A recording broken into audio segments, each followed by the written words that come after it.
Hello, welcome to the next episode of Nolan Notes. I'm with marketing mad Nick Tyldsley and fellow kebab lover. Hello, how are you? Love a kebab, yes. When did you have your last one? Oh, great question. Because I had done a pizza last night.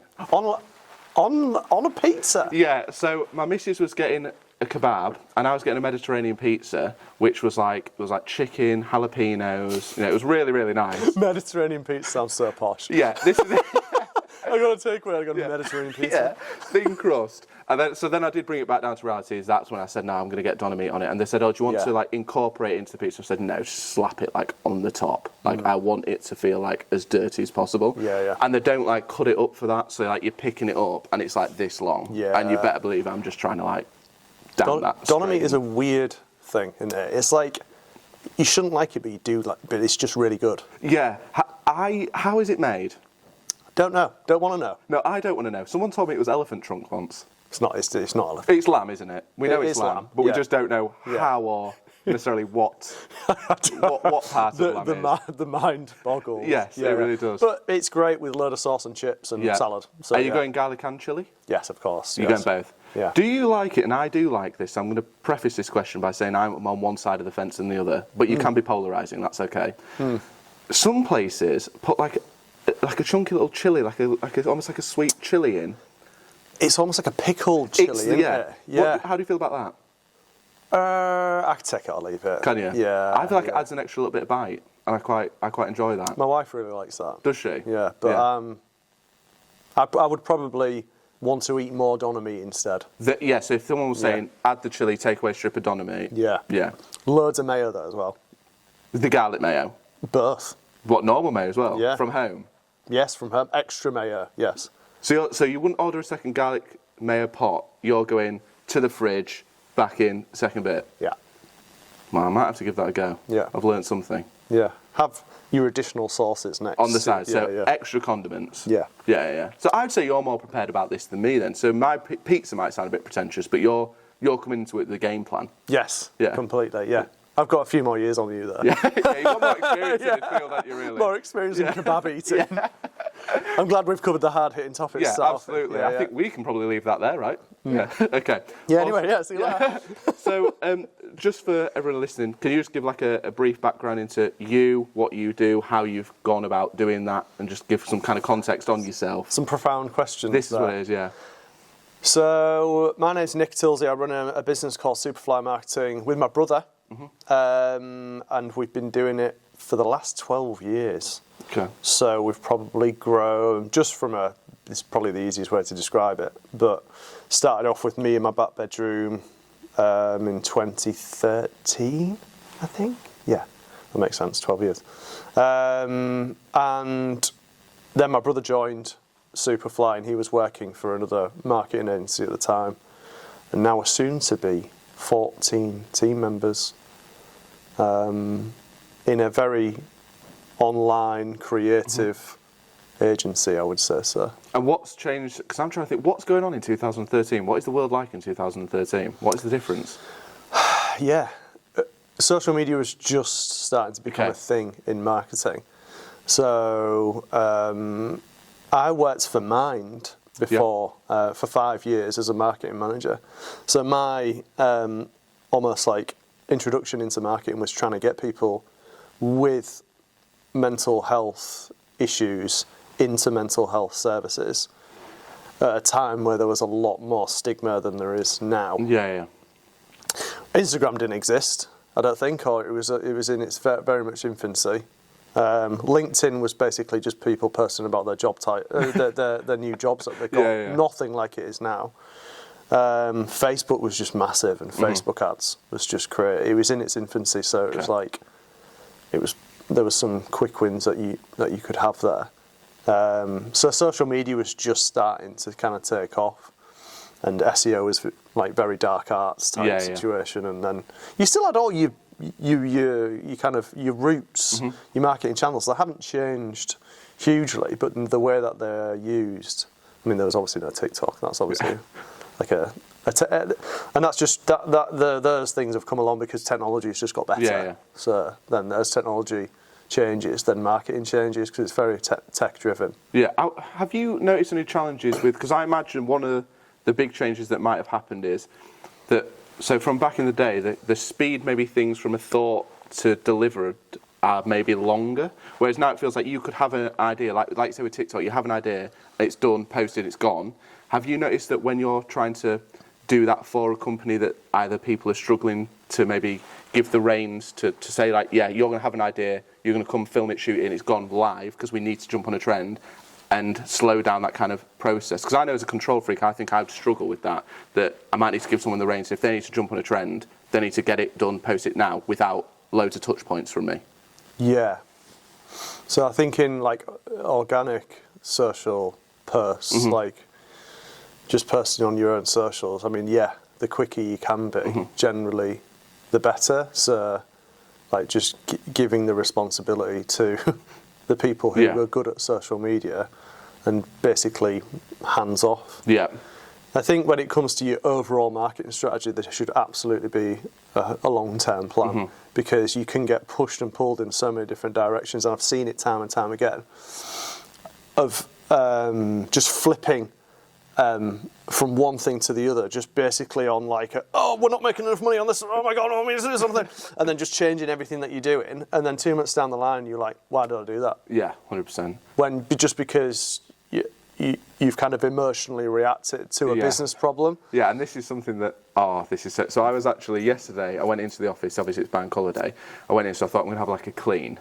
And so I was cleaning out my drawers, so my like pedestal under the desk, and I just thought I'd clarify what I mean by cleaning my drawers. And I found it's not a euphemism. No, absolutely not. My actual drawers. And I found 4 different, because I've rebranded so many times over different things of feeling we need to do this. 4 different sets of 400 business cards that I'd literally never used and thrown away, and it was that kind of like impulse. Okay, I've just had a thought. Maybe I need to change something. I'm just going to change it, and I think it's, if you don't have the understanding. Certainly, this is what I found before, bringing Katie in. So we actually had someone in house when I wasn't using an agency or someone in house. I was just doing it myself because I don't know. Basically, the moment that anything rocks the boat, I've got no confidence to lean on. I'm just changing it, and that is ultimately not a good thing.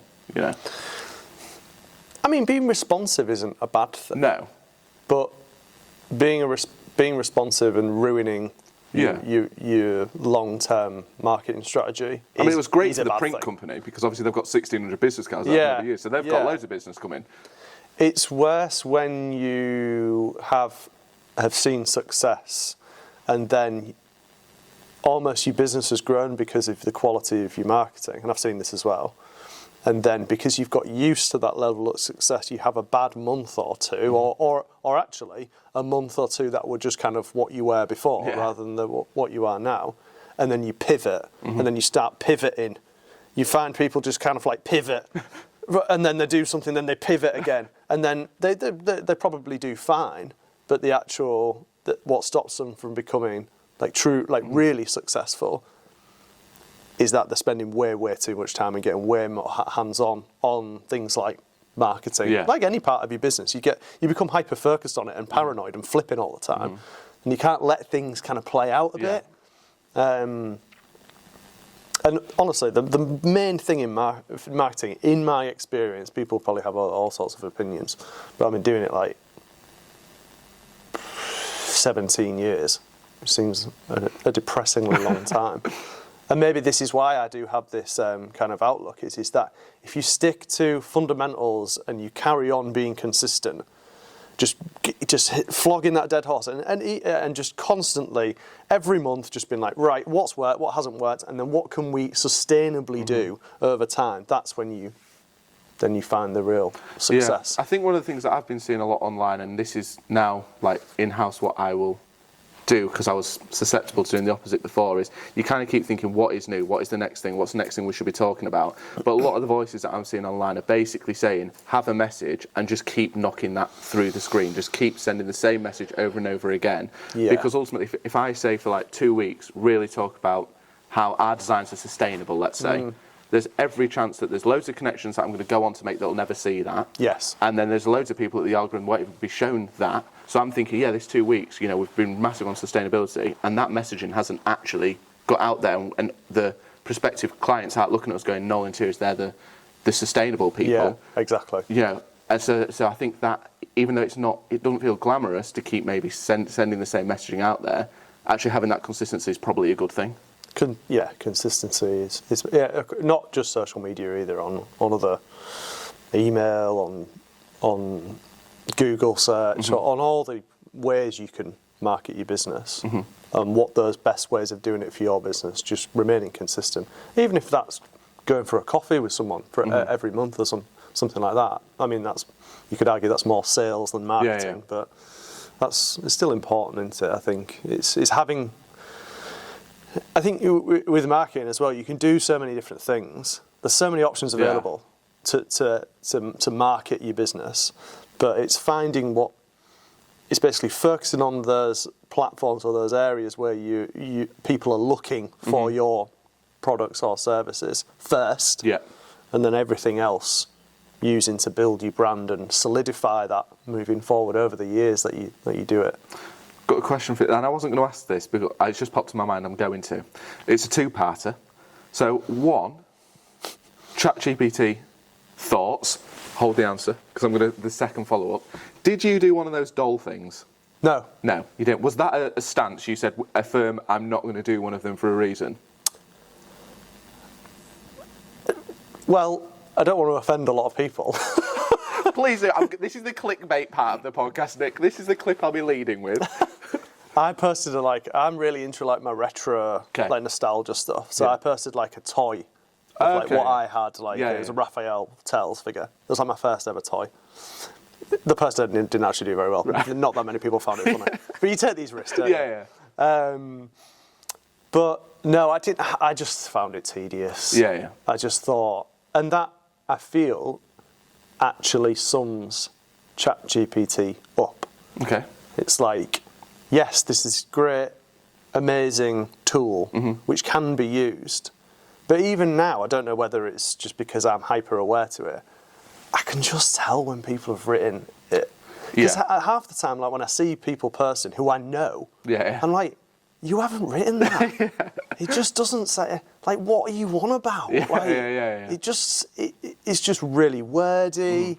There's words in there that the person would just never use. Yeah. So you just, and you can see it, in my opinion, starting to happen. You can just see the levels of authenticity just fizzling away into the sky. And that's what eventually, it's even in design, I think, in graphic design.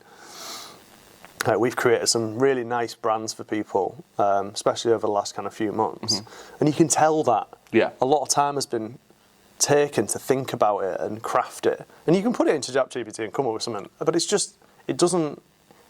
the human element that gets lost when you're just coming up with generic stuff, like writing your own content or coming up with ad designs and stuff. It's amazing, and who knows what it could be in a few years. But for me, it's never going to be a human. No, and I think the problem you've got with because it might be able to write something that's reasonably good copy, but the problem you're going to have is if, like you say, that it's written something that might perform well because it's humorous, but when somebody meets you is nothing like you, then there is going to be a disconnect. There is going to be a disconnect. That messaging that's made them get in front of you, but as let's say a potential client, that they're going to think, well, I've had a completely different experience to what I expected. It's like being catfished. Yeah, basically, digitally, you're getting catfished for business, aren't you? And I think that's why I change my photo every few years, because I'm like, do I look like that anymore? I have definitely, I need to put a photo that is me. Yeah, and I think that is it. It's using it as a tool. Internally, we will sometimes use it as what could an idea be? And we'll get a premise. Oh, it's amazing. It's amazing. As an idea generation. But it can spark that. 100%. Yeah. But the delivery, I think, has to be the people. You know what? I think, write your post with ChatGPT is fine. I'm not saying don't do it, but for me, I feel like if everyone does that, it starts to become a very tedious. Yeah. On LinkedIn, for example, for me, it's very obvious. I'm not trying to sound super I'm fucking so cool. I can tell the difference. But just from years of seeing purse and the way that people purse, and then all of a sudden you've got these really articulated, kind of long, wordy purse from people who may not necessarily deliver those type of content. There's definitely now a gap for something else. Well, this is the question, because it might not have been you. So if it's not you, I'll find out who it is and tag them. But that gap, is that gap being plugged by people like you? Did you do a post where it was like one sentence and it was like, have you ever tried to pick this up off the floor? And it was a really thin thing. Was that you? No, it wasn't me, no. Right, so somebody did this. So I've got this question I will ask to you is, what do you think is the hardest thing to pick up off the floor? Because I think the post was a CD. I think that was what the post was, and that is quite tricky to like pick up off the floor if you've ever tried to do that. Yeah. I said I think it is a football sticker. Do you know, like the magazines that you used to get, because they're so thin. Trying to get any purchase on that is very, very tricky. Yeah, I've got a good answer to this. Go on. So you know, like the burgers that you buy from the butchers. Yeah. And like you're doing like a burger or something, or a barbecue or whatever. Yes. And the little plastic flappy thing that kind of, and one just goes onto the floor, and you like, not only can you not see it, but then you try and pick it up, and it's just like what? Yeah. Like, If that's on laminate, you're screwed out. You are completely well, it's gone. going dead here. Like, I can't sit like that, can I? That's ridiculous. No, I can't yet. All right, You're all right then. Yeah. But yeah, I I'll think just let my leg go dead. So that is difficult twofold then, isn't it? Because you've got the visibility issue, and then you've actually got the logistics of handling it. Yes. Yeah. I'm going to tag you in the post, and you can enter that, because I think that might win. Because I think that beats mine a little bit. Well, if I'm late to the party, then I've lost the algorithm there. Yeah, actually, that's true. That is true.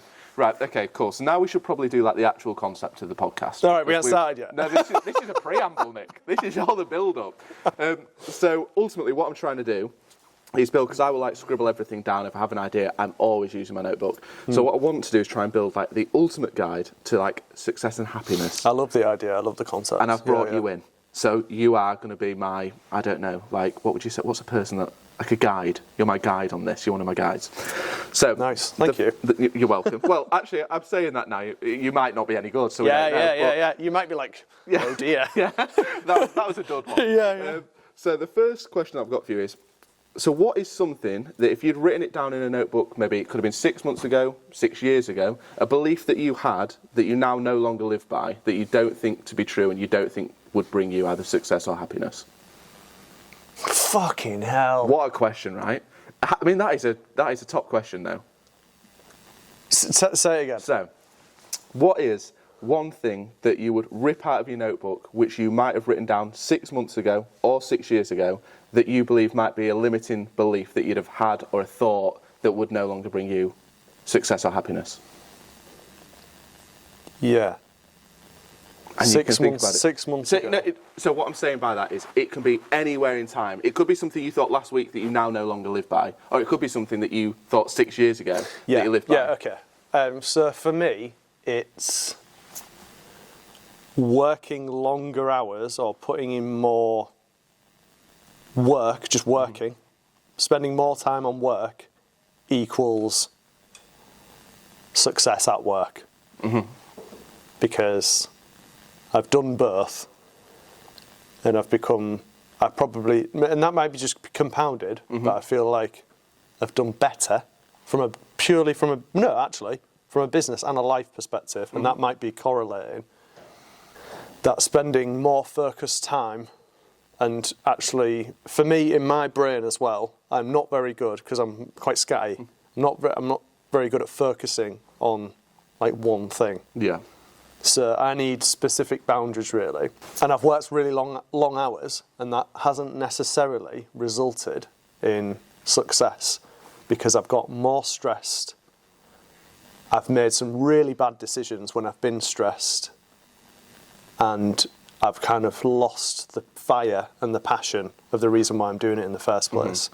And when you get to a long period of time, like 12 years is a fairly long period of time, it's almost a third of my life. If I didn't have those boundaries, I would have quit. Because it's relentlessly hard. Yeah. What do you think, because I think a lot of people fall victim to that when they first start, they are going to work on this. Why do you think Especially that is? men. I think, Yeah. especially us dudes, because we're like, right, we need to work. And work, grind. And it's like, it's not as binary as that. No, but don't you also think that other people do feed into that because other people do almost praise that? Because I found that people... 100%. They're always saying, oh, you're always working. And it's said in a way where you think like, God, so that is actually giving value. They're seeing perceived value in me just from hours spent as opposed to output. And then you do think, God, I probably should be working more and more hours. And I was almost wearing like a badge of honour, like, oh yeah, I worked till 2 a.m. last night, which is obviously actually just mental. It's like not something I'd ever want my team to actually be doing. No. And I think there's a balance, isn't there? Especially when you're in the early start of your business. I think it's easier to fall into that because it's fun and you're getting a load of buzz off it. I think when you get into like year 4 or 5, it becomes more challenging because you've had more years of business of shit going wrong and stuff grinding you down that then you have to pull yourself back up from. Yeah. It's just building up that kind of, like, you're building up a resilience, but you at the same time, well, for me anyway, I'm trying to look after myself in some way and my family as well. We first had Ellis and I was like, that's our first born child. He's nearly 7, so nearly 7 years ago when he was born. So I was only probably 5 years into the business at that point. So I would still say that's a relatively young in the grand scheme of things. I know 5 years is a long time anyway. But I was only 24 when I set up Superfly, so I was still, like yourself, like young. Thank you. And relatively naive. Not that I'm saying... Take the thank you away. I was naive. Yeah, okay, got you. Because I was just like winging it. Yeah. But then when Ellis was born and then Tony, we both struggled with the transition to parenthood, basically. And I do talk about this a lot on the podcast. But the difference was Tony's worked really hard, becoming just completely different career route, but she's like a CBT therapist. Okay. But she's had to work really hard and get loads of qualifications and become like pretty much the really young top of her game therapist in this local area. And then she's just had the rug completely pulled under, and I'm just like, fuck off to work. Yeah. And she was like, you bastard. But also, to make it matters worse, I couldn't get the difference between just staying for half an hour in the morning to help out with things. I had to be at work for 9. Regardless. So I'd still have those like rigid kind of like structure. Yeah. You know what I mean? And were you almost like, you were aware you were making that decision, but if you're challenged on it, could you quantify why you need that extra? Yeah, why you need to be in the office because I thought through everything that you've told and my own parents, who they were living in a completely different era, and I would have done the same if I was highly likely. I would have done the same if I was living in their era. That the guy goes to work and provides for the family, and the mum stays at home, and that I think was entrenched. Yeah. And then I had to unpick that, and by doing that, just allowing myself to have half hour here, an hour there, and fixing, and also just having that flexibility to some degree anyway, and not just prioritising work over everything else. Yeah. As soon as I figured that out, my relationship got better. Parenting I found easier for me anyway, personally, and the business ultimately did better. So then it's weird when you look back on it, but yeah, and I think that I've fallen victim to that as well, and I think that, you know, whether it be like, because before I would like not, when I first started saying I'm not going on holiday, like I'm not having a day off. Like I'm not, like, you know, so if I've got a partner, but yeah, you're not getting a day off with me. Like, and even if we did do something. What's an attractive proposition? Yeah, exactly. That relationship ended. No longer in that. Yeah, exactly. So I think what people really do not want to talk about as well. Yeah. Impact on work and relationships. Like, for some reason, that is just not a thing that we talk about. And I think, yeah, it's like certainly, and it's loads of people when I've said when they're starting the business, it's very, very difficult. It was all definitely my fault, I think it was, because I had no perspective, because you're kind of building a thing and that's overpowering in you, and you're looking at it and you think you're obsessed with it, every touch point you want to be part of, there's always something to be doing at the start, there's always something to be getting involved in. And I think ultimately, I just prioritised that over everything else. And I didn't see everything falling apart around me. Yeah, if you know what I mean? Yeah. It was all happening. And as I look back, I go, God, yeah, of course. Like, you know, the poor woman didn't have holiday for 4 years. Like, of course that's going to die. But yeah, in the moment, you're just so, like you say, entrenched within it that everything is falling apart and you don't actually know. And I think the added bit for a business owner as well is that for whatever it is at the moment, you've built that, haven't you? Yeah. So then you kind of, like Andy Steele, who's our accountant, it's like your business, it's like a business baby to some degree. It's like a child. Yeah. And then, but the problem is when you prioritise your business child rather than your actual children. It's a tough sell. It's like priorities. Yeah, it's like and it's hard. It's hard to get your head around it. I think it is still. I'm way better at it. Yeah. But and I'm surely your partner, with what she does, will be good at kind of unpacking thought process and your actions down, right? Or do you say you can't?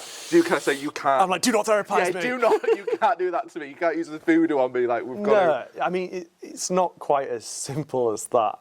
I think, like in the therapy world, you would never do therapy. Yeah. That's not the right word. Yes. But on someone who you know, because it's loaded. Yeah.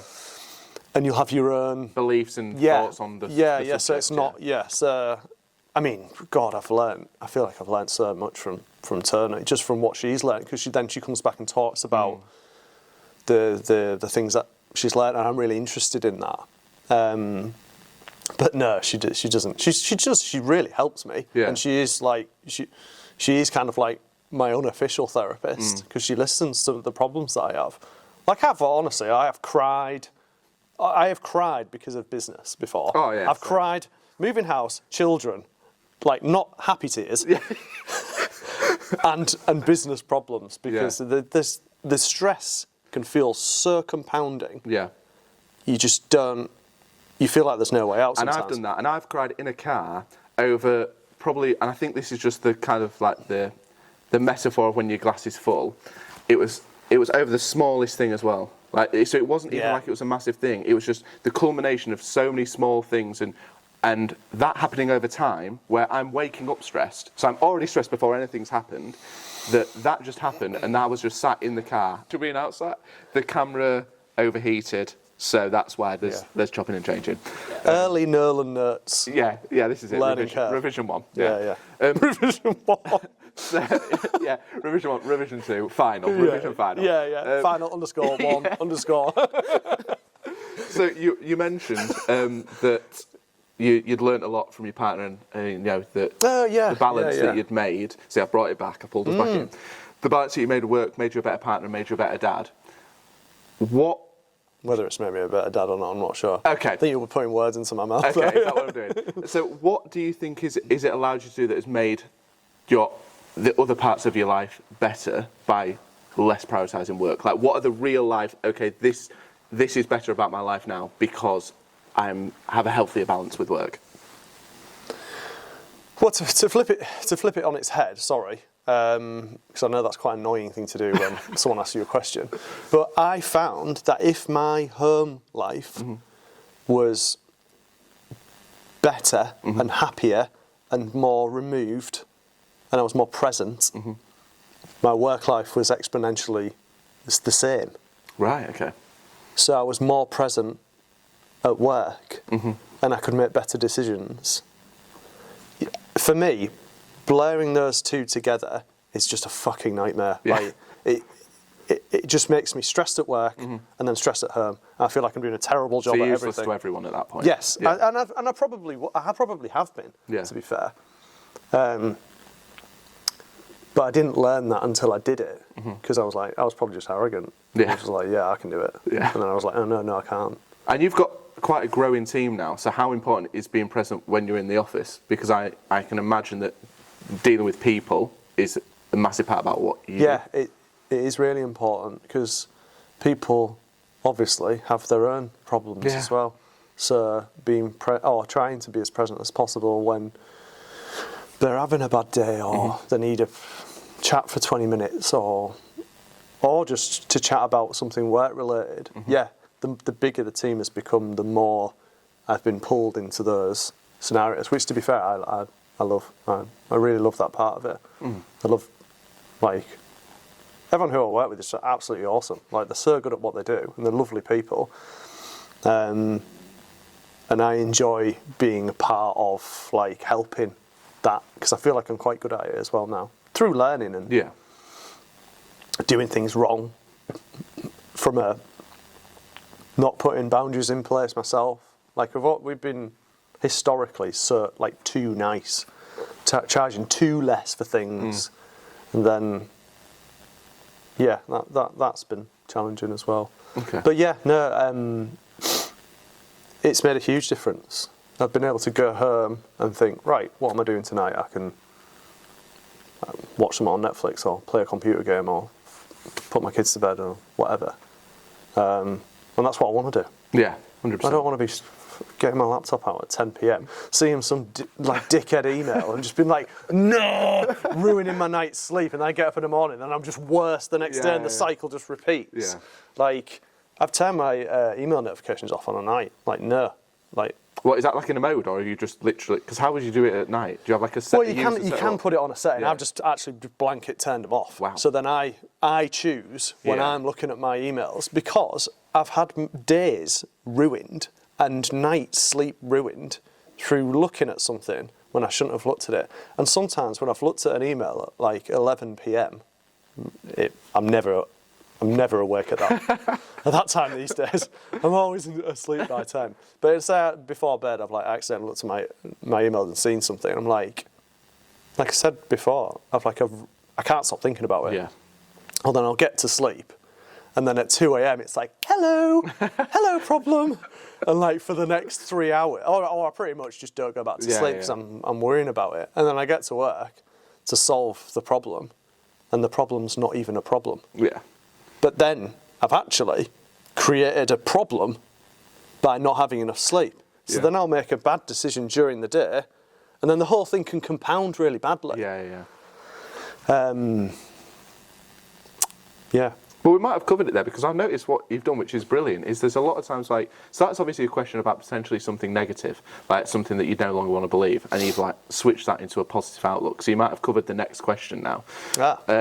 Which, if you have, we can just cleverly ping these two bits together, and we've got that anyway. Final _ version 2 _ 5 _ Just more work for Katie, basically. Yeah. Sorry. So what is one thing that you'd highlight in your notebooks as something that you really, truly believe has been a source of success or happiness for you? In work. In work or in your personal life? Completely. It's however you want to answer that question, really. I think having a long-term mindset does, like, I don't really know, I don't have a plan, or me and Charlie don't have a plan with Superfly, really. There's no exit strategy currently. There probably will be eventually. But I've always wanted it to build into something that a place that I enjoy working, that I earn enough money, not like, and don't want to become a millionaire, or I do, but like, that's not the main reason why I'm doing it. It's the flexibility. And just a day by day, my life is enjoyable, and work's a big part of that. I haven't really answered your question there, have I? No, because I was thinking, what's a great follow-up question here to get Nick to actually answer what I just asked? Yeah. Okay. Ask me the question again. Unless, do you think that we could use the splitting up the work and life as the answer to that question? What was the question? The question is something that you would highlight that you believe has brought you success or happiness. Because what you answered about having the two completely separate and distant from each other... I suppose what I'm trying to say is having a long-term... It's back to the kind of thing about marketing, is having a long-term view on things. Like, this will work out if I turn up every day. Don't have to turn up every day at 9 a.m. every single day, or sometimes you can have a day off. But even when I've had a day off and I come back to it, I'm still there every single day, relentless, whilst I'm at work, just constantly trying to improve things and constantly trying to be better and constantly just trying to improve myself as a person in work and at home as a partner and as a dad, just constantly, and not putting too much pressure if I make mistakes, because you can't get better if you don't make mistakes. I think just having a goal in my head of what I want to achieve, because you think about it, maybe all the goals that I probably wanted to achieve, if I thought about it, like when I'm 21, I'm coming out of uni, and I've got my first job at Mind as a junior marketing person. And I've got to 38, and I've got 2 lovely kids, an amazing wife, lovely house, a business with my brother. Like, it's pretty cool. That's pretty cool. Like, I've done all right. And I don't think I've been particularly I've put hours in to start off with, but now I put focused hours in. But I turn up every single day and try and do something positive every single day. I think I'm quite positive as well, having a positive mindset. Awesome. Okay, this is a broad one, so this could take a second. So we flip the page in the notebook now, and you've just got the blank section.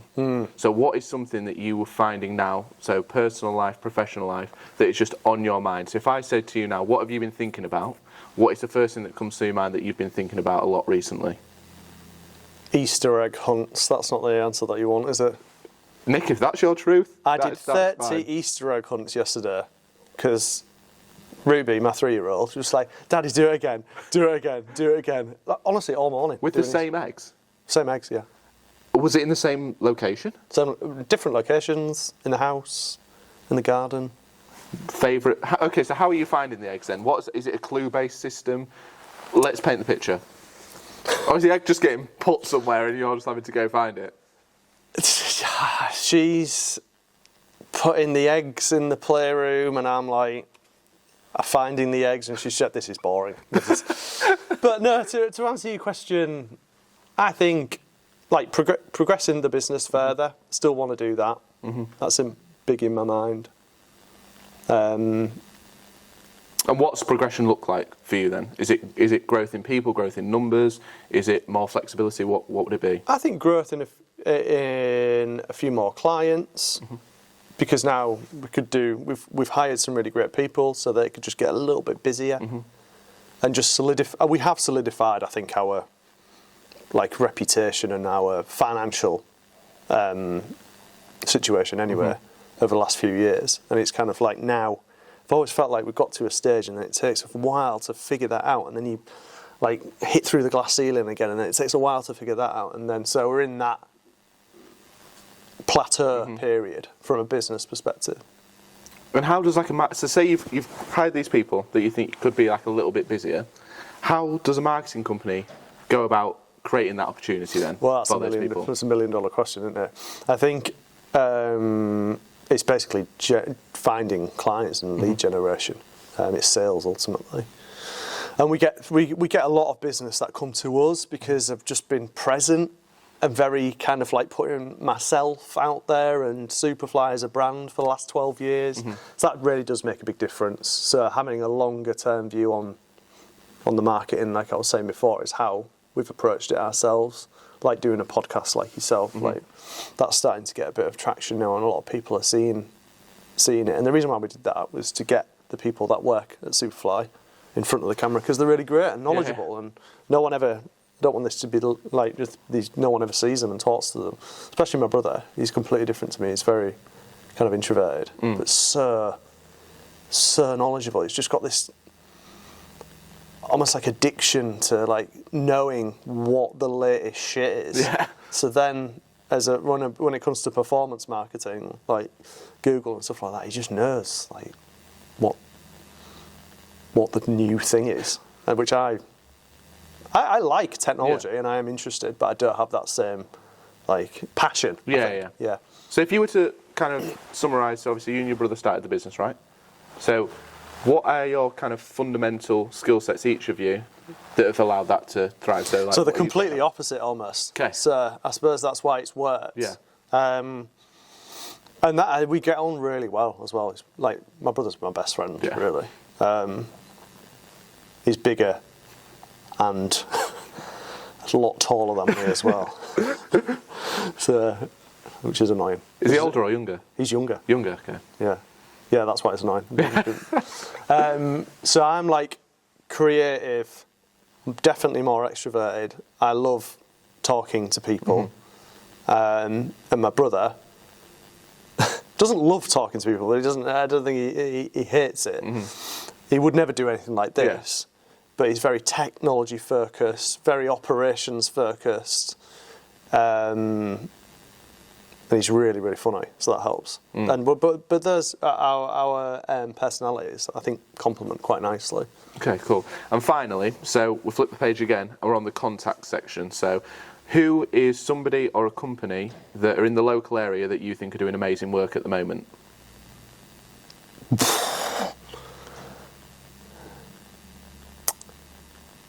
Well, I think, do they have to be a company? No, it could be a person, it can be a group of people. Well, I think the charity that my wife works for, and that we've just done a podcast with, House of Light, are amazing, because there's nothing. I don't think there's anything like it in the country. But they're a charity specifically to help, like young parents, mainly mums, I'd say, but they help dads too, in navigating that early parenthood and how challenging that is in the modern world.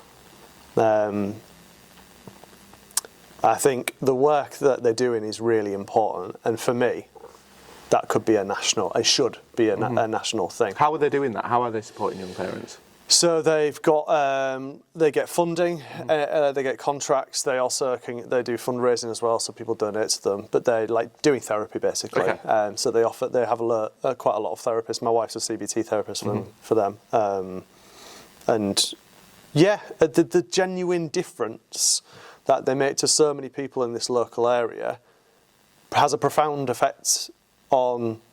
If you help one person, with their mental health, and pull them out of that hole, like the positive impact that has around their friends and family, and you do that on a scale, that for me that's one of the most important things, because it's made a big impact on me, being a parent and finding it difficult. So yeah, I'd like to see them do even better than they already are, because it makes a genuinely positive impact on everyone in the area. So is that just? It's just Hull and East Yorkshire. Just Hull and East Yorkshire, okay. And do they would they want to take it like more nationally if they could? I'm sure Sarah would, yeah. But they've grown so much over the last few years anyway, so it's very challenging. Awesome, thank you. Cool. That's us then. Brilliant. Good stuff. Great.